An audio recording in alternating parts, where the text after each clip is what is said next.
listener to the other side of the threshold. We have spent our time among the rituals of the dead, the sacred rites designed to shepherd souls, honor memory, and make peace with the silence. But for every ritual of reverence, there exists its dark twin, the ritual of violation. For every prayer sung over a coffin, there is the sound of a shovel biting into the earth above it, driven by a different kind of hunger. This is the world we enter now. Not the world of mourning, but the world of midnight enterprise. This is the history not of those who laid the dead to rest, but of those who, for profit, for knowledge, or for a thrill that curdles the blood, chose to bring them back. Tonight, we do not walk through the curated halls of the cemetery. We slip through the broken fence at its rear, descend into the neglected corners, and meet the figures who worked by lantern light, whose trade was in silence and stolen silence. These are not mere thieves. They are archaeologists of the illicit, pioneers of the profane. They are the cartographers of the underworld's back doors. These are the most fearless Graverobbers in history.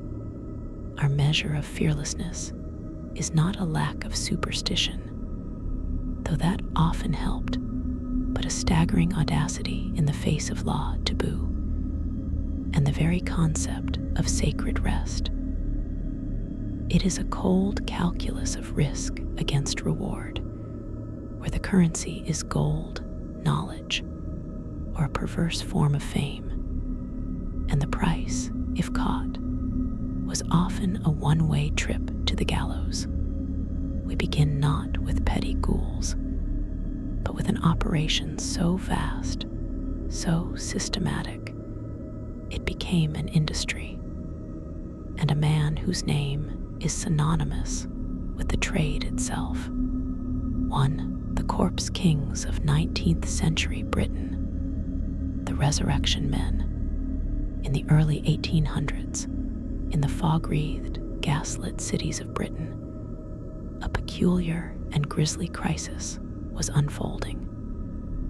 The fledgling science of anatomy, vital for training surgeons and advancing medicine, was starving. The legal supply of corpses for dissection was cruelly limited by law. Only the bodies of executed murderers could be used, but the hangman's noose could not keep pace with the curiosity of science. Into this yawning, cadaver-shaped gap stepped the resurrection men. This was not a lone ghoul in a churchyard. This was a highly organized, profitable, and shockingly efficient underground trade. Gangs operated in cities like Edinburgh and London, led by entrepreneurial figures like Ben Crouch and the infamous duo of Burke and Hare, though their methods would soon take a darker turn. Their fearlessness was not that of the adventurer, but of the cold-blooded businessman. They treated graveyards as warehouses and corpses as inventory. Their methodology was a masterpiece of macabre logistics. They would case a fresh burial, often paying mourners for information. Working in teams of 3 or 4, they used wooden shovels with cloth-wrapped handles to muffle sound. They would dig down to the head of the coffin, smash it open with a crowbar, insert a rope around the corpse's shoulders, and heave it out with minimal disturbance to the surrounding earth. The grave would be carefully refilled, the turf replaced. To a mourning sexton, it might look merely sunken. The body, stripped naked as clothing was evidence, would be trussed up like a parcel, often carried openly through the streets disguised as a drunk friend, or transported in a hired hackney cab delivery was to the back door of an anatomy school, where a professor would pay in cash, no questions asked. The unsettling genius, the true fearlessness of the resurrection men lay in their brazen normalization of the horrific. They operated in the heart of a society obsessed with Christian burial and the sanctity of the grave. They leveraged the very infrastructure of the city, its cabs, its pubs, its network of informants, to facilitate their trade. They calculated the risks precisely. Body snatching was a misdemeanor, a crime against property. The corpse was considered the property of the next of kin, punishable by fines or imprisonment, not death. Murder was a hanging offense. Thus, they danced on the legal razor's edge, providing an essential, illegal service to the pillars of respectable society, the surgeons and professors. Their legacy is a profound and chilling paradox. These vile ghouls, these violators of the deepest peace, were directly responsible for saving countless lives. The medical knowledge gained from the corpses they supplied advanced surgical practice immeasurably. They were the necessary shadow, the filthy engine of progress. Their fearlessness was the grim, pragmatic courage to look at a weeping family, a newly turned mound of earth, and see only a commodity and a logistical puzzle. They were the ultimate profiteers of the gap between societal taboo and societal need, proving that the most fearless graverobber is not the one who trembles at ghosts, but the one who understands the exact price of a corpse. And the even higher price society is willing to pay to look the other way. To Giovanni Battista Belzoni, the colossal plunderer, if the resurrection men were the grimy wholesalers of the death trade, our next subject was its flamboyant, imperialist superstar. Giovanni Battista Belzoni was a man of colossal proportions in every sense. A failed hydraulic engineer, a former circus strongman turned antiquarian, and perhaps the most brazenly destructive archaeological adventurer of the 19th century. He was not a sneak thief in a churchyard. He was a conqueror of tombs, a plunderer of pharaohs, a man who treated the Valley of the Kings as his personal warehouse and its contents as trophies for the European market. His fearlessness was the epic, bullish audacity of a man who saw ancient sacred sites not as hallowed ground, but as obstacles to be overcome by main force. His most infamous exploit was the excavation of the tomb of Pharaoh Seti I in 1817. Discovering its hidden entrance, he carved and dynamited his way through over 300 feet of solid bedrock passageway, a feat of sheer destructive persistence. What he found was breathtaking. The first known intact royal tomb in the valley, its walls a masterpiece of painted reliefs containing a sublime alabaster sarcophagus. Belzoni's method was extraction, not preservation. He and his team poured hot wax over the fragile painted walls to make casts, damaging the originals. He focused on the portable and the saleable, the alabaster sarcophagus of Seti I. Too beautiful to leave, he had it shipped down the Nile, across the Mediterranean, and sold it to a private collector in London. It now resides in the Sir John Soane's Museum. He stripped temples of their colossal statues. His most iconic act of sheer muscular theft was the removal of the 7-ton, 3,000-year-old granite bust of Ramesses II, the younger Memnon, from the Ramesseum. With a crew of hundreds, using levers, ropes, and wooden rollers, he dragged it for miles to the Nile, a spectacle of modern engineering triumphing over ancient majesty, all for the glory of the British Museum. The fearless, terrifying grandeur of Belzoni lies in his complete lack of ontological reverence. He did not rob graves in the night. He ransacked them in broad daylight, with the blessing of competing consuls and pashas, in the name of discovery and Western superiority. He was a graverobber on a geopolitical scale.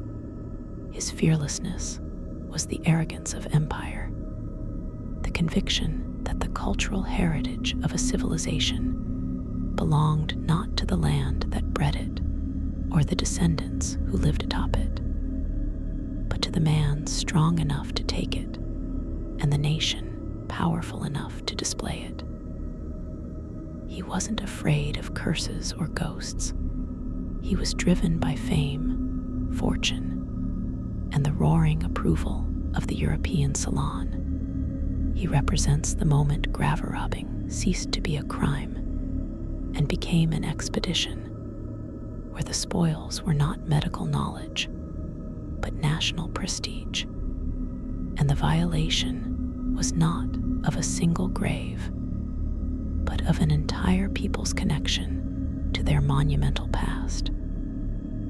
He was fearless because he truly believed the past belonged to him, and he had the brute strength and the political backing to prove it. We have witnessed the systemic trade of the resurrection men and the colossal plunder of Belzoni. One operated in the shadowy margins of society, the other in the glaring light of imperial ambition. But the history of fearless violation is not confined to the recent past, nor to the West. Our path now leads us deeper into the shadows of time and into the very heart of power, where the robbers were not outsiders, but insiders, those who knew the secrets of the dead, because they were the ones sworn to protect them. And we will see the trade evolve from stealing objects to stealing identity itself. 3. The tomb robber pharaohs, the ultimate inside job. To rob a commoner's grave is a crime. To rob a king's tomb is an act of audacious treason. But to be a king and to systematically rob the tombs of your own royal ancestors, that is an act of such staggering, state-sanctioned sacrilege. It redefines the concept of fearlessness. This is not the story of a lone thief, but of institutionalized dynasty looting, most famously practiced during the political and economic turmoil of Egypt's 20th dynasty and the subsequent Third Intermediate Period, around 1100–700 BCE. The Valley of the Kings, intended as an eternal, impervious fortress of silence for the pharaohs, became a honeycomb of violated chambers. But these were not the crude break-ins of desperate outsiders.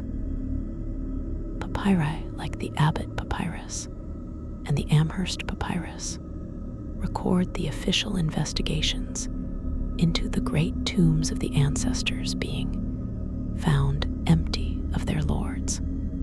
The perpetrators, when caught, were not foreign invaders, but a conspiratorial network of the very people entrusted with the necropolis's security. The temple priests, the necropolis administrators, the metalworkers, the sailors who transported the stolen goods, and even the mayors of the West Bank of Thebes. This was graverobbing as a vertically integrated enterprise, operating under the very noses of authority, and often with its tacit consent. The fearlessness here was born of two powerful forces, necessity and impunity. The new kingdom was collapsing. The state treasury was depleted. The vast, idle wealth of the god-kings of the past, the gold, silver, lapis lazuli, and precious oils, presented an irresistible temptation to a crumbling present. High priests and officials, who knew every hidden passage and architectural weakness, would orchestrate the raids. They would enter a tomb, strip it methodically, then carefully reseal it to hide their crime. Sometimes, to cover their tracks, they would gather the desecrated mummies of multiple pharaohs and cache them in a hidden communal grave, like the famous Deir el-Bahri cache or the tomb of Amenhotep II. Here, Rameses the Great lay in a jumbled pile with his sons, a silent, linen-wrapped indictment of his descendants' failed stewardship.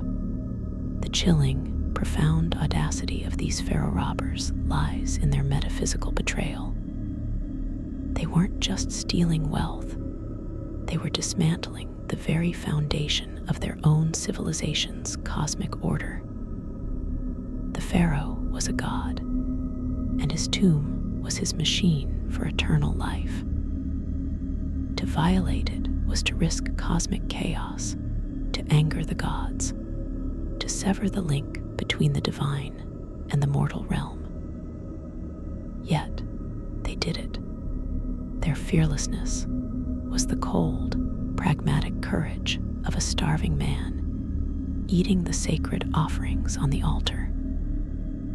It was the terrifying realization that the state religion, the fear of divine retribution, was a weaker force than the immediate need for gold to pay soldiers or buy loyalty.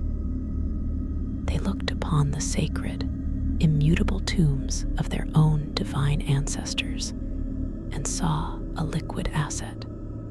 They were the ultimate insiders, turning their sacred knowledge into a tool for the most profound sacrilege, proving that when the state itself becomes the graverobber, there is no law left to fear, only the silent, accusing eyes of the linen-wrapped gods they piled in a dark hole. For the cadaver commerce of the Burke and Hare model, manufacturing the product, we return to the 19th century, but to a darker, more desperate alley than that of the careful resurrection men. In Edinburgh, 1827-1828, the dynamic of fearlessness underwent a horrifying evolution. William Burke and William Hare, Irish immigrants living in Edinburgh's squalid Westport district, stumbled upon a more efficient business model than the cold, muddy work of resurrection. Why dig up a corpse when you could manufacture a fresh one? Their story begins with a natural death. An old lodger in Hare's boarding house died, owing rent. Burke and Hare sold his body to the charismatic and ambitious anatomist Dr. Robert Knox. The price, £7 and 10 shillings, was a fortune to them. A light ignited. The supply was limited only by their nerve. Their method was chillingly intimate. They would target the vulnerable, the elderly, the sick, the homeless, the drunk. They would befriend them, lure them to a lodging house, ply them with whiskey, and then, using a method that left no visible marks of violence, a technique that would later be known as burking, they would suffocate them. Burke would often cover the victim's mouth and nose, while hair lay across their chest. Death was silent, swift, and left a pristine, undamaged commodity for the dissecting table. Their fearlessness was of a different, more feral order. It bypassed superstition entirely and leapt straight over the moral event horizon. The resurrection men, at least, maintained the pretense of violating the dead. Burke and Hare violated the living to create the dead. Their trade required a different kind of nerve, the ability to look a living, breathing human in the eye, share a drink with them, and then calmly, methodically, extinguish their life for the price of a week's wages. They operated not in the liminal space of the graveyard, but in the heart of the community, turning their own home into an abattoir. The terrifying aspect of their fearlessness was its banality and its market-driven logic. They were not monsters in a Gothic novel. They were impoverished men who found a horrifying shortcut in an economy that created a high demand for corpses and turned a blind eye to their origin. Dr. Knox, the respected scientist, asked no questions. The gleaming future of medical science was built, in part, on their monstrous pragmatism. Their downfall came from their own carelessness and the rising suspicions of neighbors who noticed the stream of visitors who entered their lodgings and never left. Hare turned King's evidence to save himself. Burke was hanged before a crowd of thousands in 1829, and his body was, in a final poetic irony, publicly dissected at the Edinburgh Medical College. His skeleton remains on display, a permanent relic of the darkest corner of the trade he helped pioneer. The legacy of Burke and Hare is the ultimate perversion of the Graverobbers' fearlessness. It stripped away the last vestige of separation between the robber and the robbed. They demonstrated that the most fearless and most monstrous violation is not of the tomb, but of the trust of a living person, transforming the act of murder into a mere expedient step in the supply chain of anatomy. Their story is the dark, logical endpoint of a society that wanted medical progress, but was unwilling to legally supply its bloody cost, creating a shadow market where human life itself became the cheapest ingredient. Our chronicle of audacity has taken us from the systemic to the imperial, from the sacrilegious to the homicidal. But the fearless Graverobber is not always a figure of crude force or murderous pragmatism. Sometimes, the greatest violations are achieved not through strength, but through patience, not through violence, but through a deep, almost parasitic understanding. We now meet the scholar ghoul, whose tool is knowledge, and the corporate raider of the afterlife, whose scale of operation dwarfs even the ambitions of kings. 5. The tomb sweepers of China, the bureaucrats of the underworld. For over 2 millennia, rulers of China sought to take their entire world with them into the afterlife. tombs were not mere burial chambers. They were subterranean palaces, microcosms of the empire, filled with armies of terracotta warriors, jade suits, bronze vessels, and unimaginable wealth. And for just as long, a specific, dreaded figure has haunted the Chinese imagination: the Damuzi, the tomb raider. But among these, a unique class emerged, one so proficient and systematic they earned the chillingly bureaucratic nickname tomb sweepers. Sayamushi. These were not opportunistic looters. They were professionals, often operating in dynastic cycles of chaos when central authority broke down. Their fearlessness was born of a terrifying erudition. They were historians of the grave. They studied ancient texts, local folklore, and geomantic principles, feng shui, not to honor the dead, but to locate them. They could read a landscape and deduce where an emperor, seeking the perfect dragon vein for his eternal rest, would have buried his treasure. They understood construction techniques of different dynasties. They were engineers of violation. Their methodology was a dark art of precision. They used long, flexible metal probes, sometimes tipped with clay, which they would drive deep into the earth across a suspected burial site. Upon retrieval, they would examine the tip for traces of material, fragments of pottery, the distinct smell of ancient timber, or the telltale scrape of stone carving. This Chinese letter,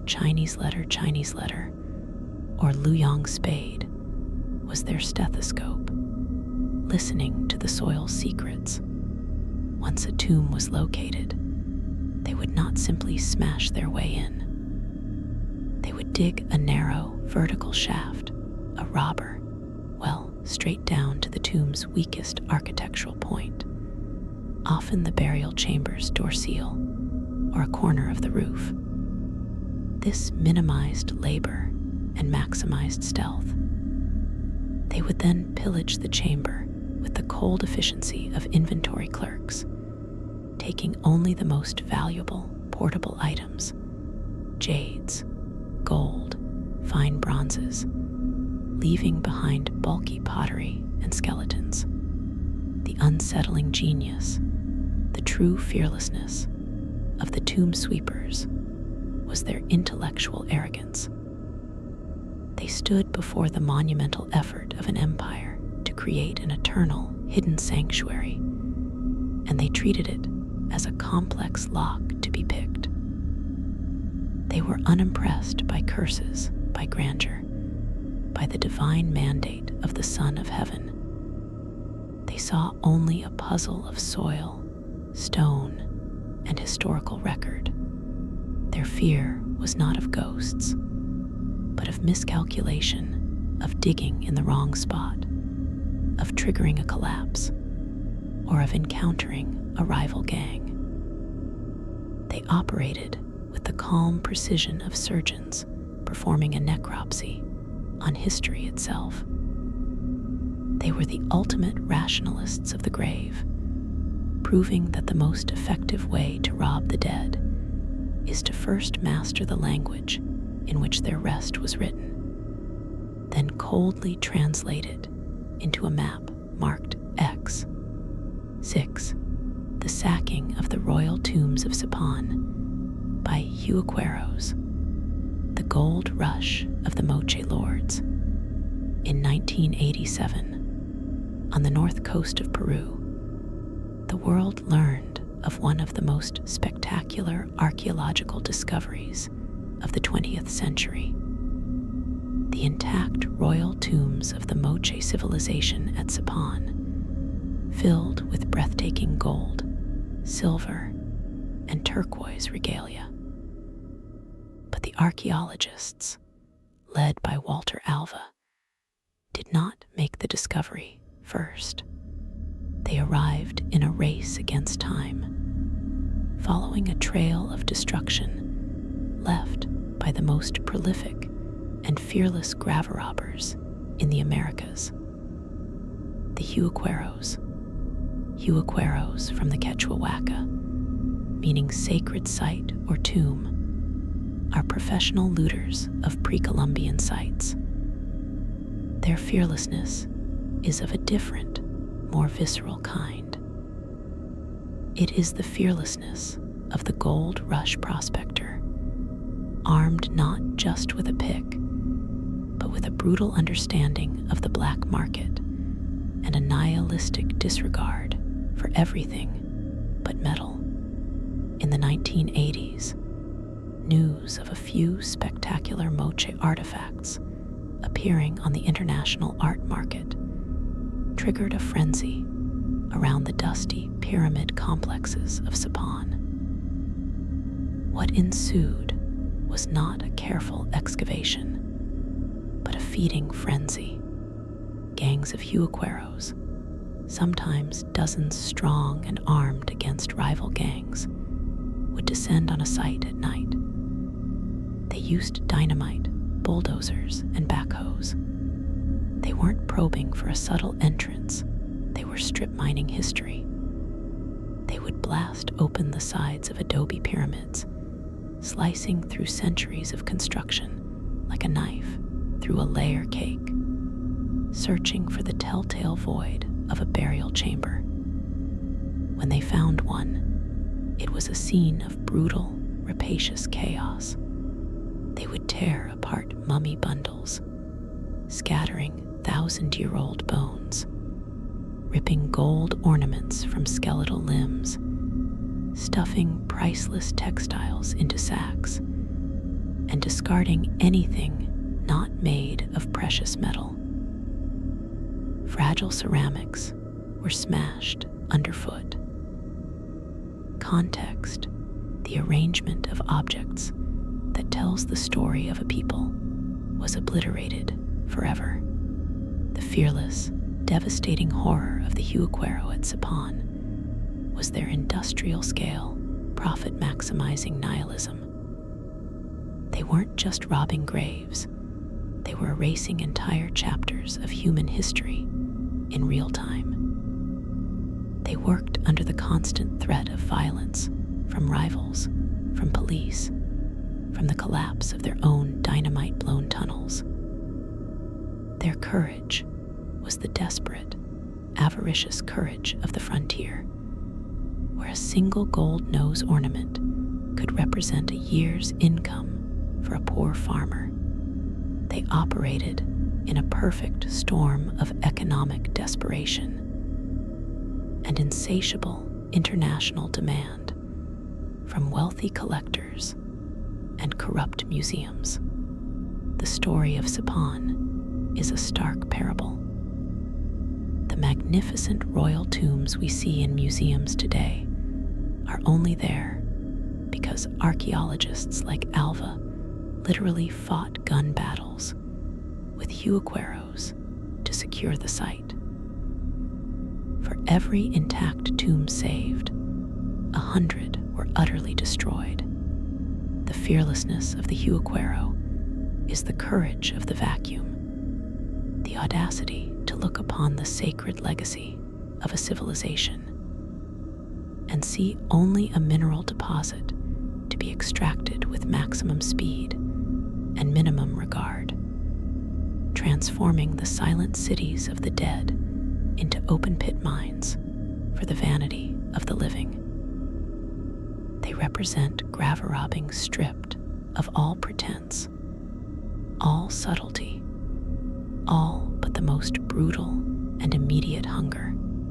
We have witnessed the intellectual predator in China and the industrial looter in Peru. Their fearlessness was applied to the earth itself, to pyramids and burial mounds. But the most audacious Graverobbers sometimes operate not with shovels and dynamite, but with ledgers, laws, and the quiet authority of an institution. They They do not steal from the dead in the dark of night. They do it in the full light of day, with the stroke of a pen and the implied power of an empire. And then there are those for whom the grave holds no treasure but knowledge itself, and whose violation is so total it seeks to erase the line between the robber and the robbed. 7. Lord Elgin and the diplomatic salvage of the Parthenon marbles. Graverobbing by bureaucratic fiat. In the early 19th century, Thomas Bruce, the 7th Earl of Elgin, was the British ambassador to the Ottoman Empire, which then ruled Greece. Appalled by the deteriorating condition of the Parthenon, the sublime temple atop the Acropolis in Athens, which had been damaged by war and vandalism, he conceived of a project of preservation. Between 1801 and 1812, with the permission of the Ottoman authorities, not the Greek people, Elgin's agents undertook one of the most brazen acts of cultural appropriation in history. They sawed, hacked, and pried loose roughly half of the surviving sculptural adornments of the 2,500-year-old temple, 17 monumental figures from the pediments, 15 metope panels, and 247 feet of the continuous frieze that ran around the cella. These were packed into crates and shipped to England, a perilous journey that saw one ship sink. The marbles were later recovered from the sea. Elgin's fearlessness was the serene, unshakable arrogance of imperial privilege. He was not a sneak thief. He operated with a firman, a decree from the Ottoman Sultan, a foreign power occupying Greece. To him, this was legal. His stated motive was preservation and the enlightenment of British society. But the act itself was one of staggering violence. Workmen used ropes and pulleys to topple priceless metopes, smashing some in the process. They sawed through architectural elements to free the sculptures.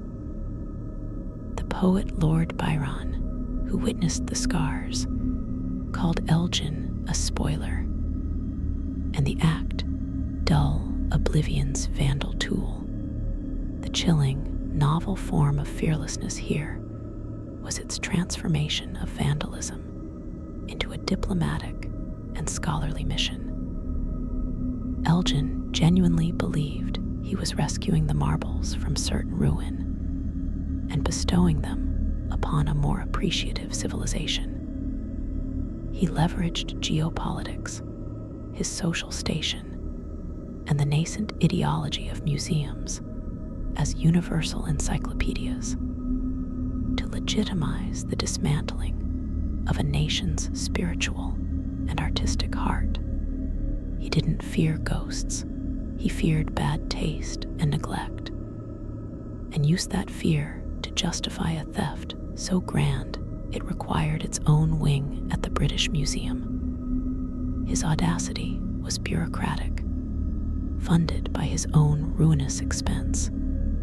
He nearly bankrupted himself, and protected by the might of the British Empire, he set a precedent that the cultural heritage of a subjugated people could be salvaged by their conquerors, transforming graverobbing from a crime into a curatorial duty. The marbles were not stolen from a tomb, but from a temple, a different kind of sacred space. Yet the principle is the same: the fearless violation of a site's integrity, justified by a paternalistic claim of superior care, making the robber not a criminal, but a connoisseur, and the act not a theft, but a transfer of custody to a safer eternity. 8. The anatomist as Graverobber, John Hunter and the Irish giant, stealing the body itself. Most Graverobbers seek what is with the body: gold, jade, artifacts. But what if the body itself, its unique, extraordinary form, is the ultimate prize?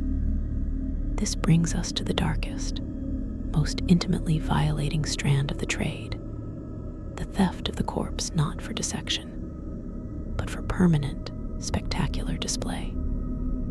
And no story captures this horror better than that of the brilliant, ruthless Scottish surgeon John Hunter and his obsession with Charles Byon, the Irish giant. In 1780s London, Charles Byon, a man from Ulster standing over 7 feet 7 inches tall, was a celebrity. He exhibited himself for money, aware that his extraordinary body was his only fortune. He also lived in mortal dread of the anatomists, particularly John Hunter, who was famous for his insatiable desire to acquire unique biological specimens for his museum. Byon specifically wished to be buried at sea in a lead-lined coffin to prevent his body from being taken. He died in 1783 at the age of 22. What followed was a macabre chess game between Byon's friends, executing his last wishes, and Hunter's network of agents and resurrection men.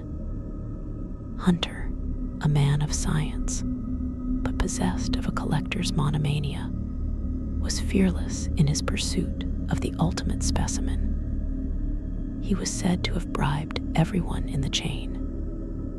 When Byon's body en route to the coast was left at a staging inn, Hunter's men allegedly intercepted it. They replaced the giant's corpse with stones in the coffin, which was then buried at sea, and delivered the real prize to Hunter.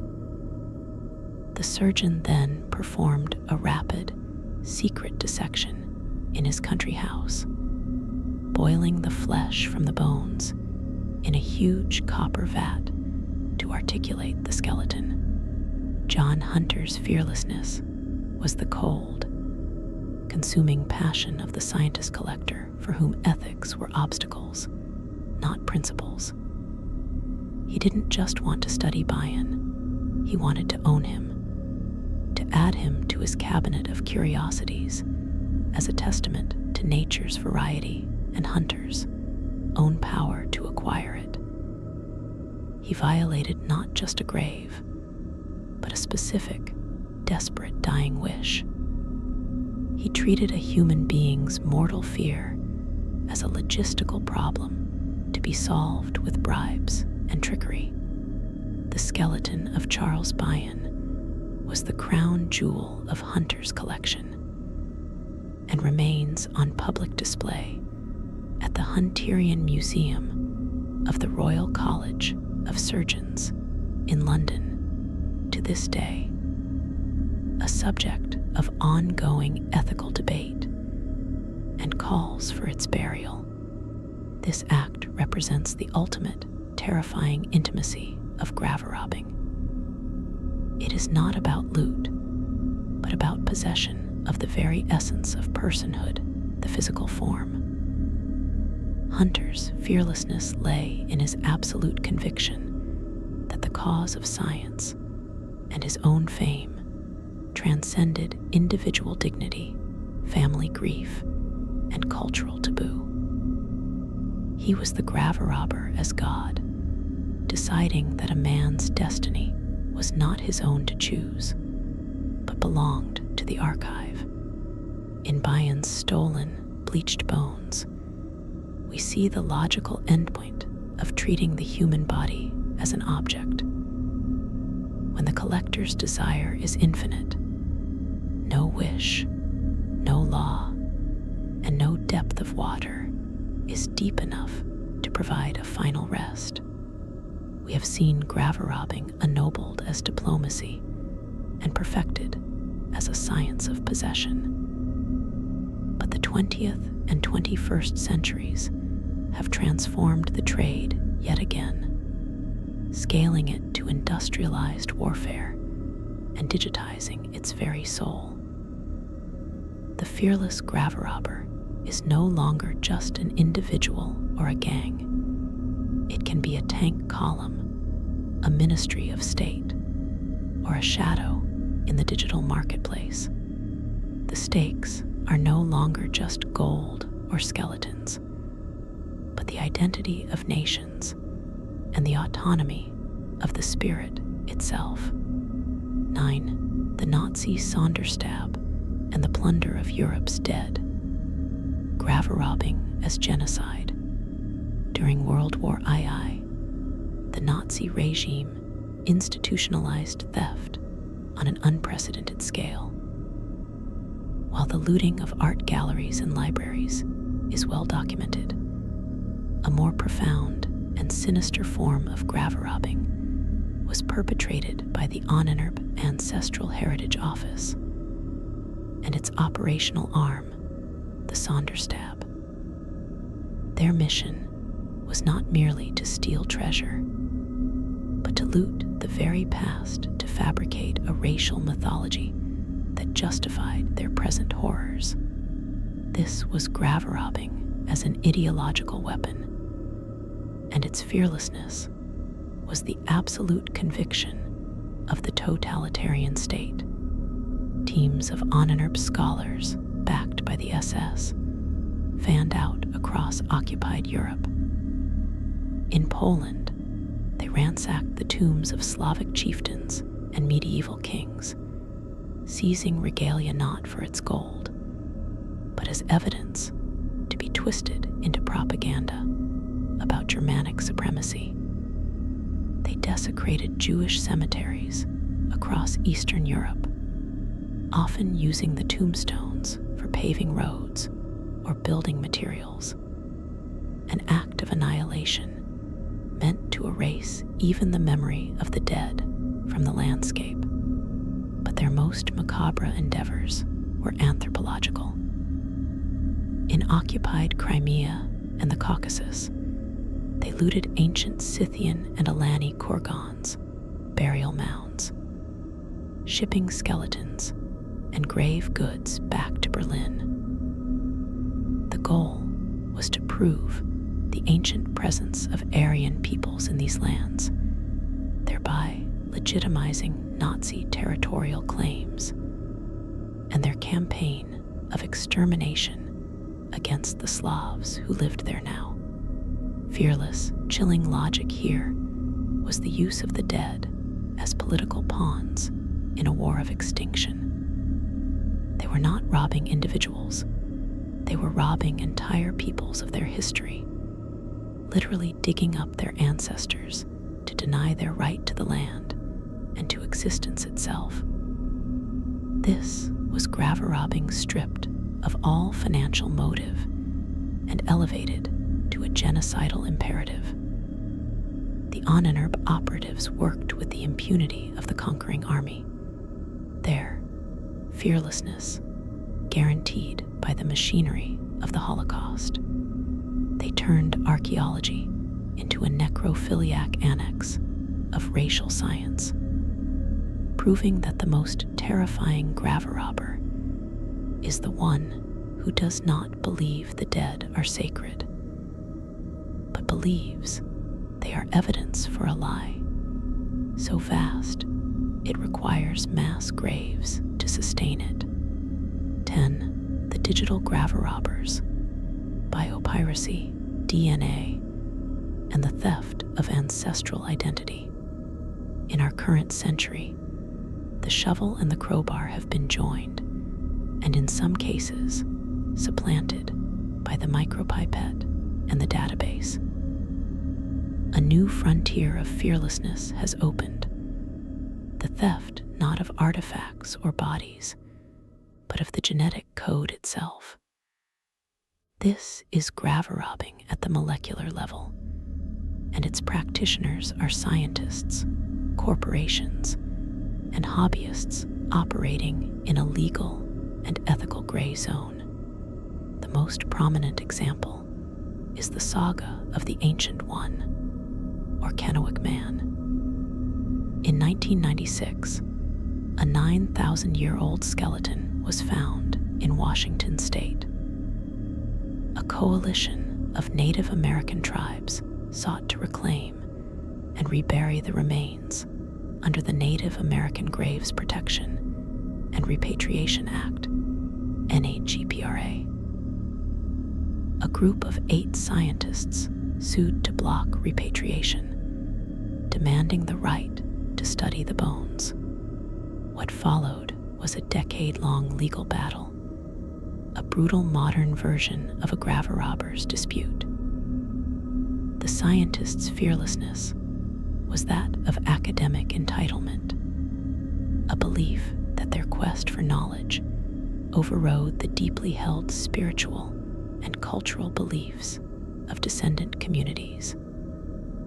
To the tribes, this was not an archaeological specimen. It was an ancestor, and the scientists were grave robbers in lab coats, fighting in court to keep their find.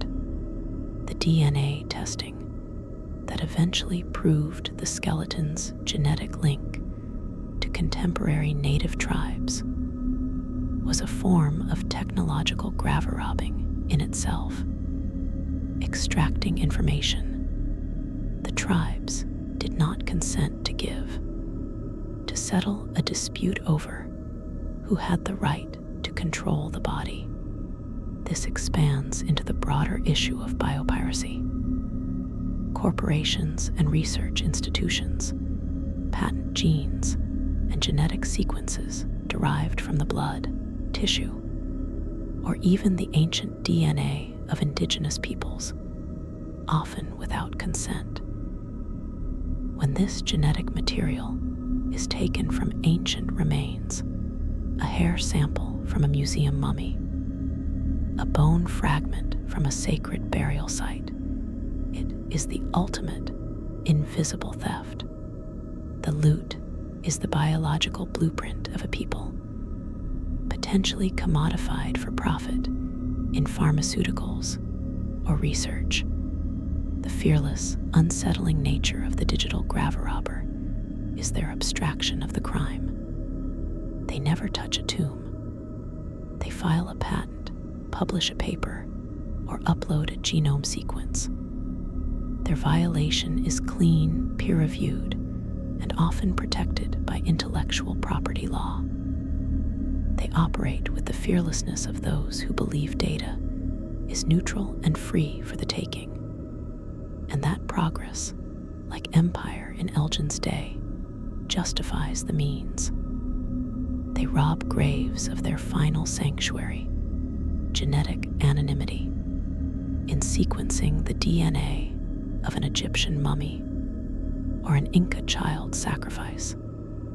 They claim a new kind of ownership, turning a sacred ancestor into a data point in a global genetic database. Their most intimate biological information displayed not in a museum case, but in an online journal. This is the final, disquieting evolution. The fearless graverobber who steals not what was buried with the body, but what was buried as the body, the very code of life, extracted and repurposed for a world the dead never imagined. We have traced the evolution of violation from the muddy churchyard to the courtroom, from the dynamited pyramid to the patented gene sequence. But the human drive to possess the past does not conclude with the physical or even the genetic. There are frontiers of theft that move beyond the body entirely, targeting the sanctuary of memory and the final, sovereign territory of the self. Our final entries examine the graverobber who steals not from the tomb, but from the story of the tomb, and the one who dares to rob the very moment of death, seeking to turn the ultimate ending into a commodity. 11. The fabricators, the curators of false provenance and the forged tomb. Not every fearless graverobber digs in the earth. Some of the most audacious operate in the glittering, high-stakes world of the antiquities market, where the story attached to an object is often more valuable than the object itself. This has given rise to a uniquely modern breed of criminal, the fabricator, who forges not just artifacts, but entire contexts. Their fearlessness lies in their willingness to create history from whole cloth, to satisfy the market's hunger for the rare and the mysterious. This process often begins with a genuinely looted object, a vase, a statuette, a manuscript fragment. But its value multiplies exponentially if it comes from a lost tomb or a secret collection. So, the fabricator invents one. They craft a seductive, unverifiable provenance, a story of a chance discovery by a Bedouin in a cave, a long-lost diary of a 19th century explorer, a secreted hoard from a war-torn region. They back it up with forged documents, aged photographs of the find spot, and a network of complicit dealers who swear to the tale. In doing so, they perform a double robbery. First, they or their suppliers physically loot an archaeological site, destroying its integrity. Second, they rob the world of the truth. They sever the artifact from its real past and embed it in a more profitable fiction. The fearless, insidious genius of this practice is its attack on the foundation of history itself. These fabricators are meta-graverobbers. They understand that in the marketplace, narrative is the ultimate currency. They are not afraid of being caught with a stolen item. They are confident they can weave a story so tantalizing that museums and billionaires will willingly suspend disbelief. Their courage is the confidence of the consummate liar, operating in a gray zone where greed overwhelms due diligence.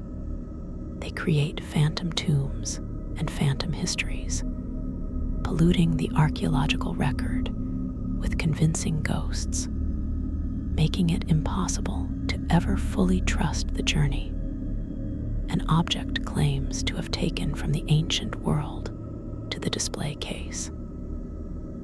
They rob us of certainty, proving that the most sophisticated theft is not of an object, but of its truth. 12. The death tourism, entrepreneurs and theft of sacred moments. In the remote highlands of Papua New Guinea, in parts of Indonesia and Ethiopia, there exist cultures where ancient death rituals, the smoking of ancestors, the cliffside burials, the ritual exhumations, are ongoing, sacred, and deeply private. They are the intimate, spiritual core of a community's relationship with its past. And in the 21st century, they have become a destination. A new, chilling form of fearless graverobbery has emerged, the orchestrated theft of the sacred moment itself. Death tourism operators, both foreign and local, broker access. For a fee, they will guide outsiders, photographers, documentary crews, affluent tourists seeking the ultimate, authentic experience into these communities during funerary rites. They pay off local intermediaries, often creating internal conflict and exploiting economic desperation. The tourists, with their long lenses and iPhones, then proceed to document rituals that were never meant for outside eyes. The application of sacred ochre, the weeping over a smoked ancestor during a manning ceremony, the final moments before a body is placed in a cliff niche.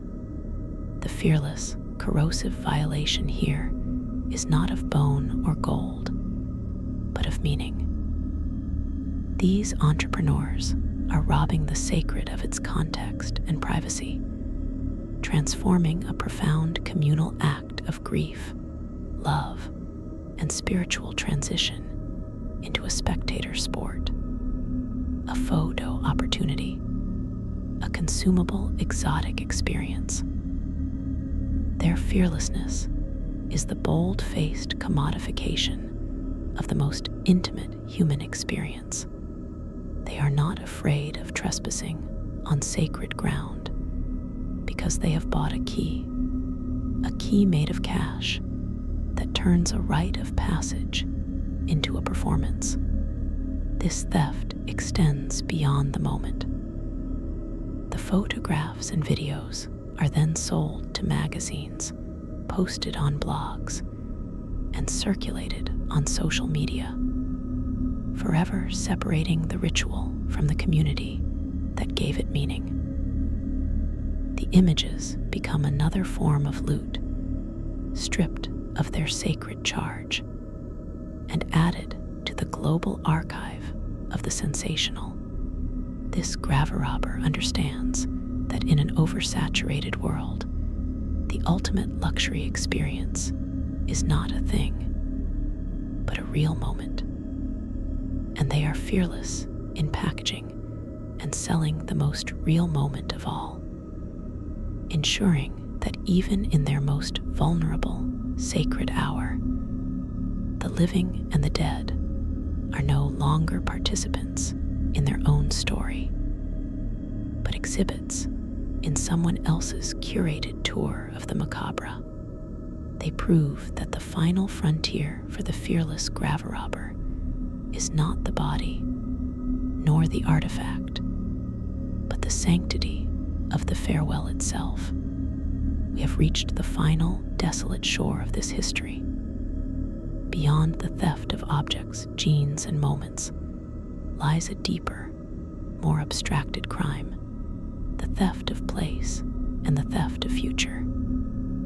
These are acts of graverobbing so total, so systemic, they target not the contents of the grave, but the very ground in which it sits, and not the remains of the past, but the possibility of a future resting place.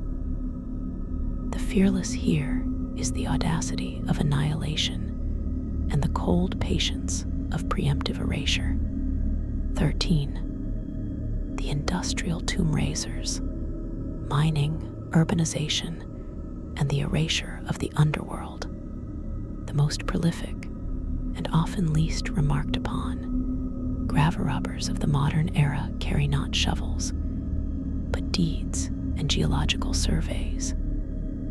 They are the mining conglomerates, the real estate developers, the infrastructure projects. Their tool is the bulldozer, the dynamite charge, the open pit mine.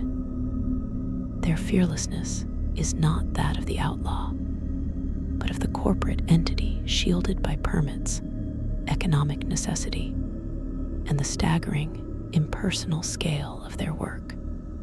Across the globe, from the copper mines of the Atacama Desert to the lignite fields of Germany, from the path of a new highway in China to the expanding suburbs of a megacity everywhere, ancient burial grounds are discovered, surveyed, and obliterated as a matter of course.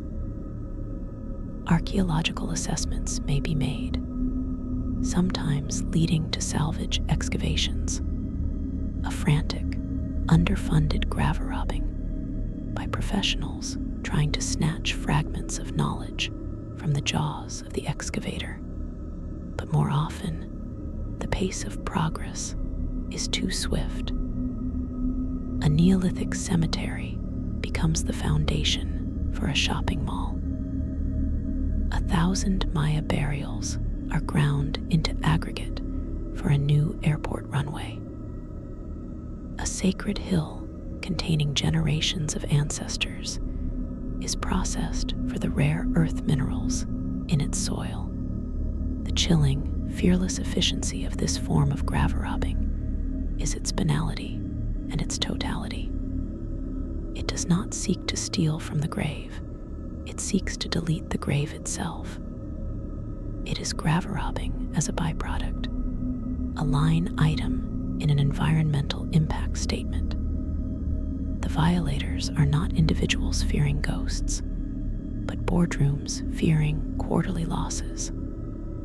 They are fearless because they operate within the law they helped shape, protected by the argument of jobs, growth, and the greater good. Their crime is not against the dead, but against the future's memory. They rob entire landscapes of their silent, subterranean libraries, turning stratified history into homogeneous substrate.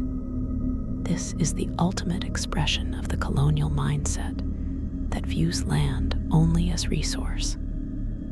If there is value beneath the graves, in ore, in location, in buildable space, then the graves and the people who made them become an inconvenient layer to be stripped away.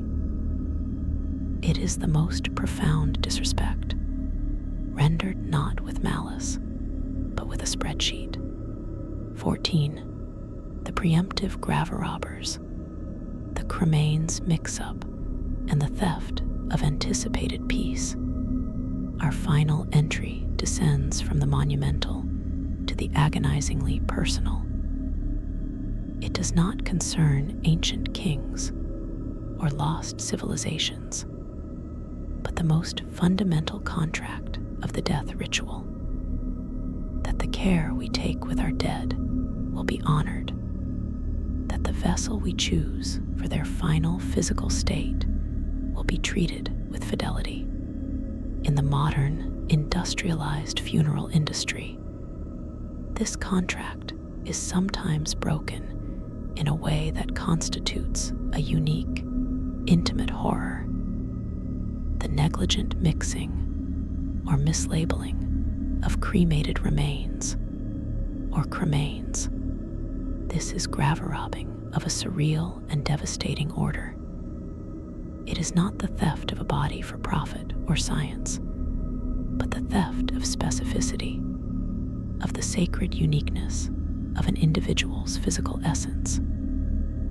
In overworked, underregulated, or negligently run crematoria, the meticulous process of keeping each individual's remains separate can fail.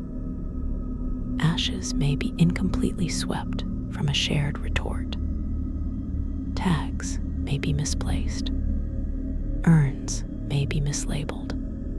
The result is that a family, having chosen cremation for its finality, portability, or simplicity, receives a container of ash that is not, or not entirely, their loved one. They may have received a commingled mixture of several people, or the entirely wrong person altogether.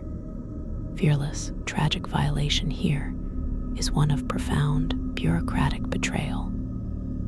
The family, in their most vulnerable state, has entrusted a sacred duty to a professional system. That system, through carelessness or corner cutting, robs them of the one thing the ritual was meant to provide: certainty of custody. The fearlessness is the complacency of the indifferent functionary for whom the process is a daily, desensitized routine. The grief of the bereaved is not his concern. The throughput of the retort is. This theft is particularly macabre because it corrupts the future. That urn of ash was to be buried, scattered, kept on a mantle, a focal point for memory. To discover it is a facsimile, a placeholder, is to have the ground of grief pulled away. It creates a ghost of a ghost. Where is my father? His unique, reduced physicality has been lost in a bureaucratic haze, blended into anonymity. It is the ultimate, quiet nightmare of the modern age. Not that your grave will be robbed, but that the integrity of your final, chosen form will be disregarded before you even receive it, turning the ritual of closure into a gateway to a perpetual, unresolvable doubt. This graverobber fears no law, no ghost, only a dip in efficiency.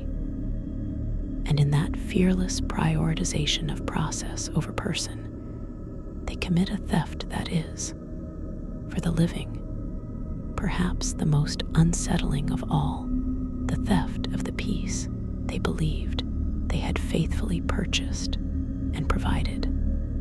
We have witnessed the erasure of ancient resting places and the bureaucratic betrayal of modern ashes. These are violations of the physical endpoint, but the human drive to conquer mortality does not stop at the grave. It seeks to own the very concept of legacy and to project power beyond the event horizon of death itself. Our final two entries move beyond the theft of bodies or their resting places into the realm of stealing agency and time, the ultimate metaphysical graverobberies. 15. The legacy hackers and the digital graverobbers of the soul. In the 21st century, we are building a new kind of afterlife, the digital one. Our social media profiles, cloud storage, emails, and blogs form a vast, externalized memory, a digital soul. And with this comes a new, insidious form of fearless graverobber, the legacy hacker. This is not someone who steals your identity to spend your money. This is someone who, upon your death, hijacks your digital presence to serve their own narrative, ideology, or grief. Consider the parent who, after a child's suicide, logs into and curates the child's social media, posting memorial messages as the child, maintaining a facade of posthumous presence. Or the political operative who gains access to a deceased figure's private communications to selectively leak, distort, or fabricate a legacy. Or the estranged family member who deletes entire digital histories, photo archives, creative writing, personal correspondence, in an act of spite or control, erasing the digital persona as completely as any body stealer of old. The fearless, chilling innovation of this graverobbery is its target, the curated self. It is the theft of a person's own story, told in their own digital voice. The legacy hacker does not fear the law. Digital estate law is a tangled, nascent field. They are fearless because they operate in the emotional and legal chaos of bereavement, where passwords are guessed, terms of service are ignored, and the line between memorialization and violation is blurred. They understand that in the modern world, to control the digital avatar is to wield immense power over memory. They can make the dead say things they never would, erase accomplishments, fake contrition, or trap them in a perpetual, ghostly performance of the living's grief. This is graverobbing stripped to its essence, the assertion of control over someone who can no longer resist. It proves that the most intimate thing one can steal is no longer the body, but the carefully constructed narrative of a life, turning the deceased into a puppet, whose strings are held by whoever holds the password. 16. The chrono thieves, cryonics corporations, and the theft of the dying moment. We return to cryonics, but not as a speculative bet. We examine it as a performed ritual of chronological theft. Companies like Alker and the Cryonics Institute offer a service that is, in its premise, the most audacious graverobbery ever proposed: the theft of time itself from the process of dying. Their procedure begins at legal death, but aims to halt biological time before information-theoretic death, the permanent loss of the brain's neural structure, occurs. They attempt to intercept a soul in transit, to place it in a vault of arrested time. The fearless, cosmological arrogance of this enterprise is breathtaking. It is not robbing a grave, it is attempting to rob entropy. It declares that the moment of death is not a sacred threshold to be crossed, but a technical failure to be paused and outsourced to the future.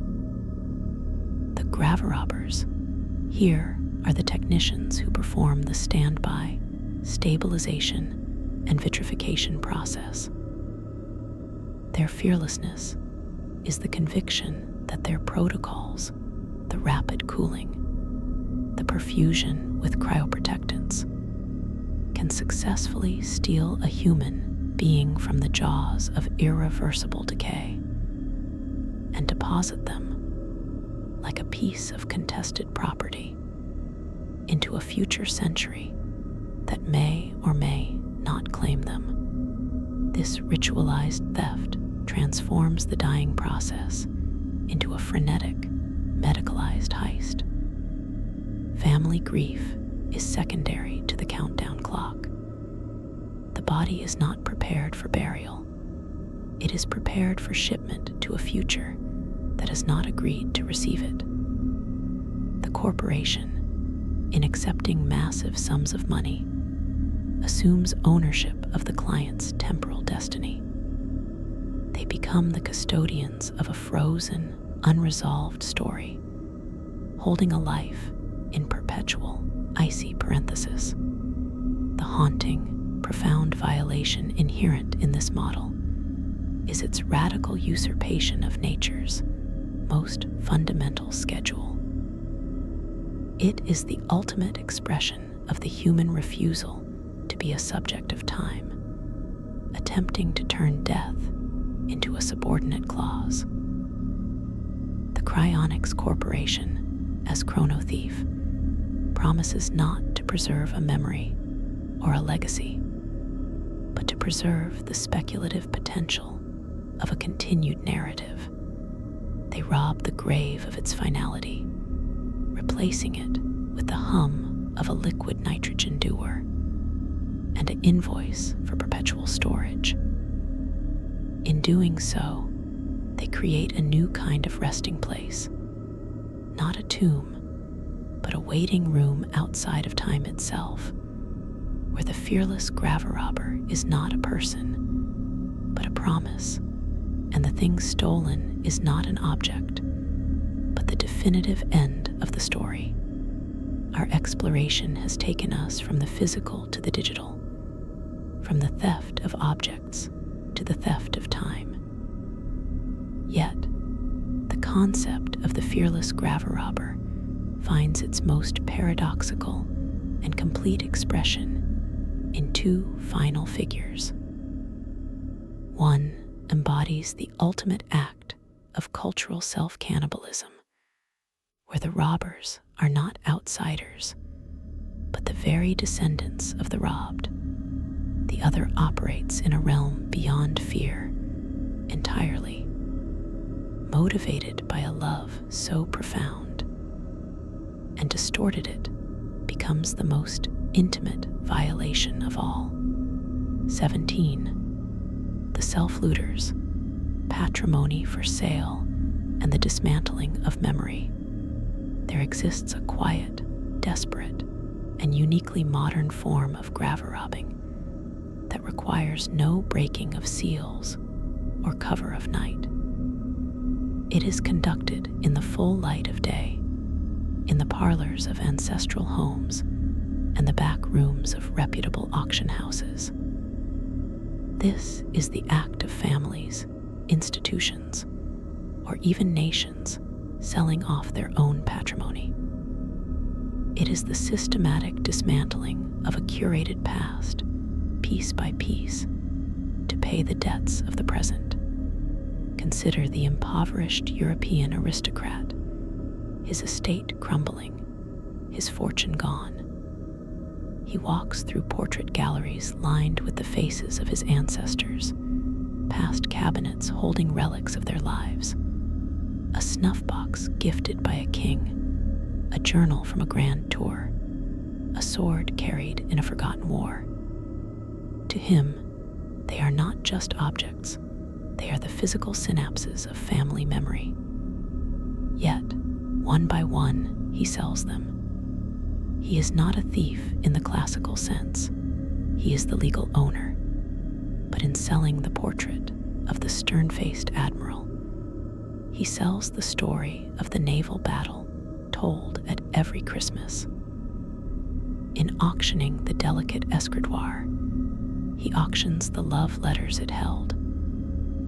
He is robbing his own family's grave, the grave of collective memory, housed in the manor.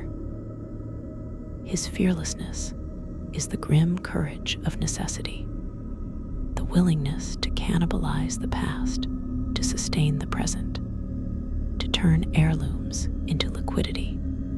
This scales to the national level.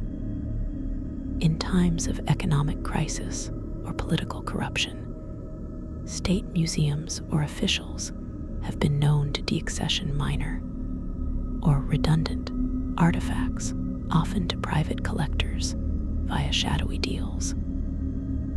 A Sumerian cylinder seal, a Tang dynasty ceramic horse, a medieval reliquary, items that are the common heritage of a people, stripped from the public trust and secreted away into a billionaire's vault. The fearless violators here are the bureaucrats and ministers who sign the papers, who see history not as a sacred trust, but as a balance sheet. They are robbing the communal grave of culture, selling the shared ancestry of a nation for a temporary infusion of cash or political favor. This is graverobbing as an inside job on the grandest scale, a betrayal that is legal, quiet, and utterly devastating to the continuity of cultural identity. It proves that the most complete robbery occurs not when the tomb is invaded, but when its guardians become its auctioneers. 18. The love thief, the bereaved who keeps the dead close. We conclude not with a criminal, but with a mourner. Yet, in the extreme landscape of grief, the line between devotion and desecration can blur into a territory more unsettling than any tomb violation. This is the story of the love thief, the bereaved individual who, unable to accept the finality of death, effectively robs the grave by refusing to let the dead depart. Their theft is not of the body, but of its right to rest. Their fearlessness is the terrifying strength of a love that will not release its object. This manifests in ways both subtle and stark. The Victorian widow who never removed her mourning clothes, who kept her husband's study exactly as he left it for 40 years, was, in a sense, holding his spirit hostage in a museum of her own grief. But more extreme examples exist. There are documented cases, rare but chilling, of individuals who, after a death, have hidden the body rather than report it. They may keep it in a bedroom, in a freezer, in the house. They talk to it, care for it, and live with it. This is the ultimate pathological refusal of the grave. The love thief does not see a corpse. They see the still present beloved, and they will defy law, sanitation, and reality itself to maintain the connection. Their fearlessness is absolute, forged in the furnace of a loss so catastrophic it shatters the consensus reality. They do not fear arrest, disease, or social ostracism. Their only fear is the finality that official processes represent. By keeping the body, they are robbing death of its victory, the grave of its tenant, and the natural order of its due. They become the sole curator of a private, forbidden crypt. This is graverobbing turned inward, a theft perpetrated against the very cycle of life and death. It is the most intimate violation because it is motivated not by greed, knowledge, or power, but by a love so vast it has become a prison, with the deceased as both the captive and the jailer. In this final, tragic figure, we see the dark mirror of all our rituals, the point where the desire to honor and remember curdles into the need to possess and control, proving that the most fearless graverobber of all may be the human heart, unwilling to surrender its treasure to the earth, to time, or to any peace but its own unbearable, silent vigil. We have traversed the spectrum of violation, from the corporeal to the digital, from the criminal to the pathological. But the concept of the graverobber reaches its final, most abstract zenith when the act of theft is divorced from any human actor at all, and when the crime is committed not against the dead, but against the very idea of an ending. These are not stories of individuals, but of systems and of ultimate cosmic indifference. 19. The environmental reclaimers, nature as the ultimate graverobber. For all our fears of human violators, there exists a graverobber more patient, more relentless, and utterly fearless, because it operates without consciousness, without malice, and without any concept of taboo. This is the natural world itself. Climate change, rising sea levels, coastal erosion, desertification, glacial melt, these are not acts of theft, but processes of reclamation. Yet, in their effect, they perform the most vast and impartial graverobbing in Earth's history. Consider the coastal cemeteries of Alaska and Louisiana, where thawing permafrost and rising tides are pulling caskets from the softening earth, spilling their contents into the waves.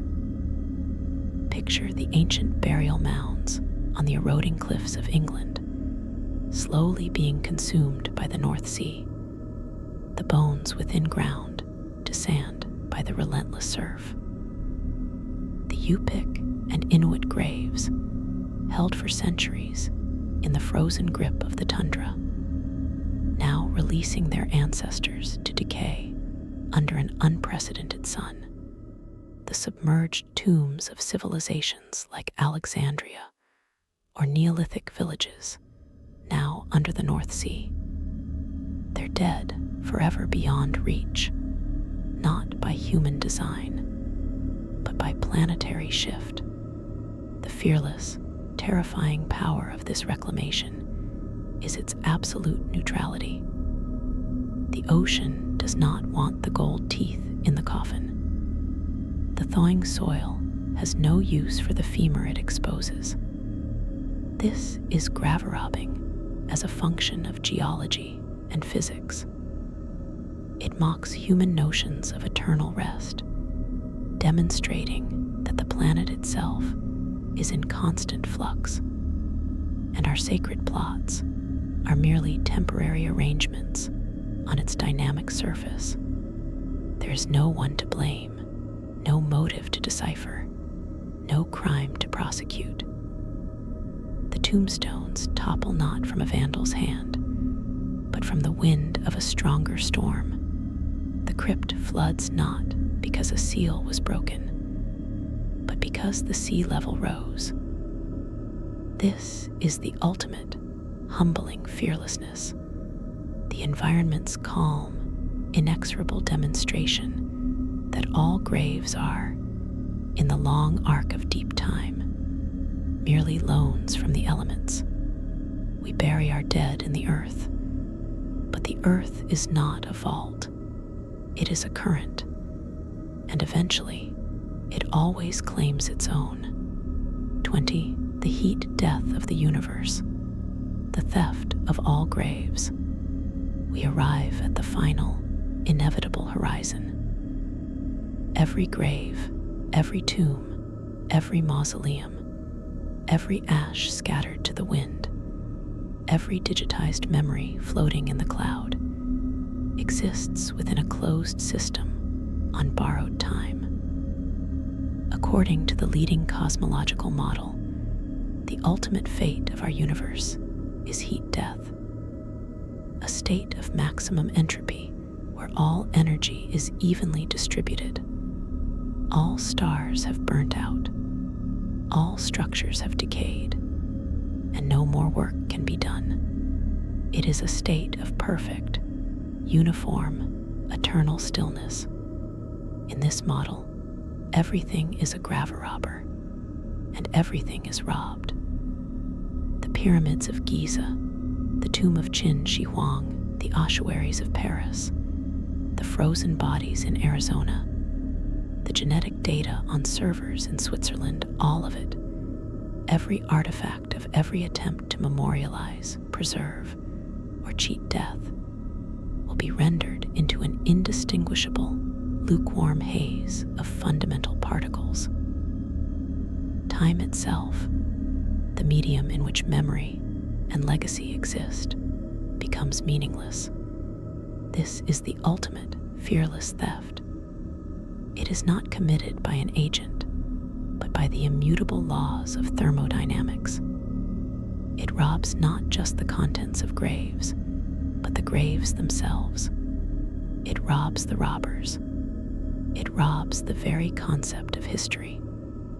The love thief's vigil, the corporation's frozen vault, the nation's patrimony, the hacker's digital ghost, all are provisional arrangements in a universe whose final destination is the erasure of all arrangement. The fearless, desolate grandeur of this perspective is its pure, philosophical finality. It makes every graverobber we have discussed, from the resurrection man to the cryonicist, a participant in a temporary, local skirmish against a tide that has already won. It suggests that the only true fearlessness is the universe's own indifference to our projects of permanence. In the end, the planet will reclaim the body, and the cosmos will reclaim the atom. Our dark lullabies, our rituals of theft and preservation, are just that, lullabies, beautiful desperate human songs hummed against a gathering silence, so vast it will one day forget they were ever sung. The final Graverobber has no name, no motive, and no end. It is simply the slow, cold unwinding of everything, making a ghost of matter itself, and returning every stolen secret, every guarded relic, and every cherished bone to the original, featureless void from which it briefly emerged. And so, the lantern gutters. We have stood together in the mud of 1,000 violated churchyards. We have felt the chill of the resurrection man's shed, the dry heat of the Huaquero's dynamite blast, the sterile air of the cryonics lab. We have followed the tracks of fearlessness in all its forms, the greed of the gang, the arrogance of the empire, the cold logic of the scientist, the desperate love of the mourner, the patient hunger of the earth, the silent sentence of the stars. From Ben Crouch's muddy trade to the algorithmic ghosts of legacy hackers, the story has been the same. It is the story of a line thin, deep, and sacred that we draw around our dead. A line meant to signify, here, the world of use and taking ends. Here begins the country of memory, of rest, of the untouchable. And standing opposite that line in every age has been the figure of the Graverobber, not as a monster from a fable, but as a manifestation of our own untamed hungers. For gold, for knowledge, for power, for connection, for more time. They are the ultimate realists. They look at our most profound taboo and see only an obstacle.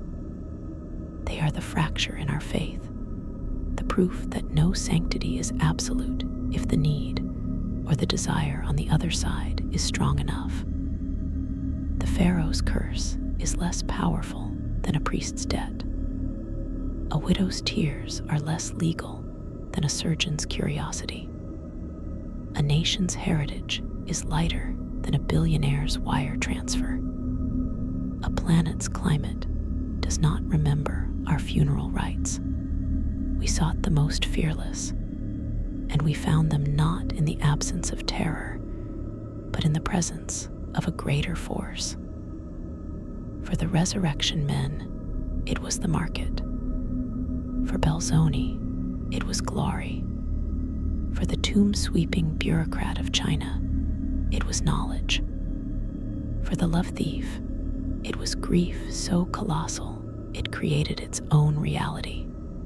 Their fearlessness was always a transaction, a calculus where what lay beyond the line, be it a skeleton, a sculpture, a strand of DNA, or a moment of peace, was worth more than the fear of gods, the wrath of the law, or the stinging judgment of eternity. This channel has been a chronicle of that transaction, a walk through the negative space of history, where the footprints are deepest, not in the halls of power, but in the disturbed earth of the tomb.